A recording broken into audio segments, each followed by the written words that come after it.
apprenticeship, the ministry of apprenticeship and mentorship. First of all, take this my advice. So devote yourself to a lifetime apprenticeship, studying and serving those who arrived at least 7 years ago, where you hope to arrive at least 7 years from today. In Philippians chapter 4 verse 9, Paul exhaustively profiled the 4 levels of apprenticeship. Look at what he said in Philippians 4 verse 9. He said, whatever you have learned or received or heard or seen, those are the 4 levels of apprenticeship. Whatever you have learned from me, whatever you have received from me, whatever you have heard from me, whatever you have seen in me, he said, put it into practice, and the God of peace will be with you. In real apprenticeship, you go to acquire these. You pass through those 4 levels of classes. First of all, you learn. You go into an apprenticeship to learn, and you learn by studying. That is where apprenticeship mirrors the formal education we all went to. You learn by studying. But this time, whilst you go to formal schools to study books and all of that, in apprenticeship, you go to study someone. Let's say, how does MAP do it? So you go to study. You study my teachings. You study my books. You study. There's something you're trying to get.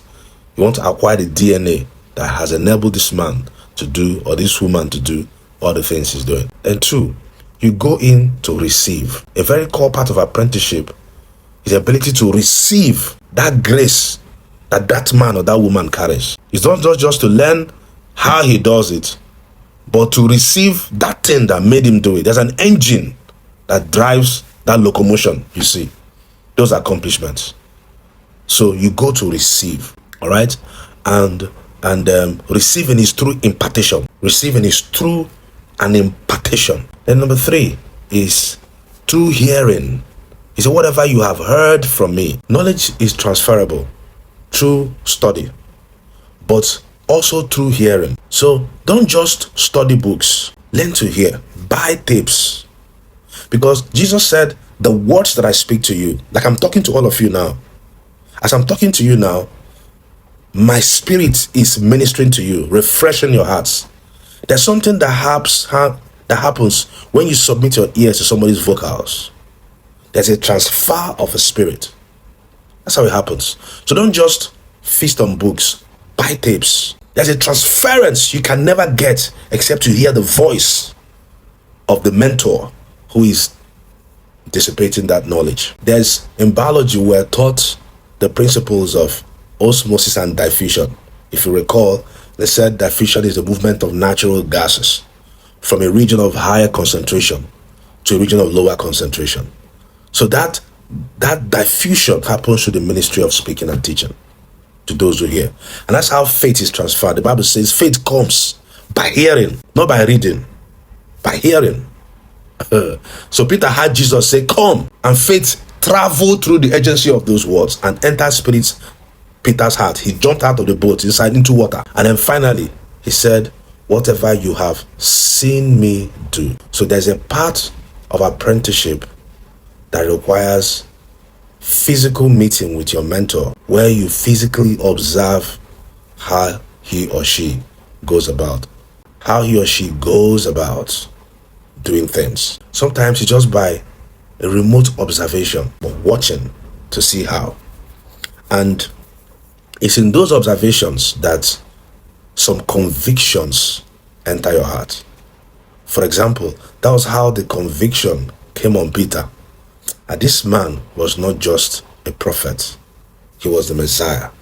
He was Christ, the anointed one. He got that by revelation through observation. Those are the 4 levels of mentorship. See, though Solomon was a product of apprenticeship, the first 4 chapters in the book of Proverbs, he sat in the office of a mentor. Proverbs chapter 1, 2, 3, 4. He sat in that mentoring office, instructing his children or his mentees. Then in the 4th chapter, in verse 4, he explained how he became a master mentor by being a master apprentice under his own father. At age 12, Jesus already possessed enough grace to run the most successful ministry of all times, not just in Israel and beyond. But guess what? He didn't. You know what he did? He disappeared for 18 years.